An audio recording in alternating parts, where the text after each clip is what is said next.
matapos matalo sa politika.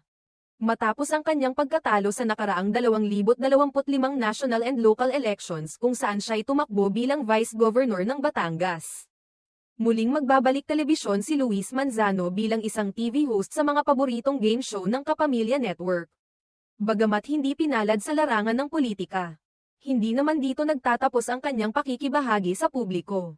Sapagkat aktibo na siyang muli sa larangan na mas kilala siya, ang entertainment at hosting, kumpirmado na ang pagbabalik ni Luis sa programa niyang, Rainbow Rumble, kung saan makakasama niya muli ang komedyanteng si Negi. Ang game show na ito ay kilala sa masaya at makulay na format na nagbibigay saya sa mga manunood.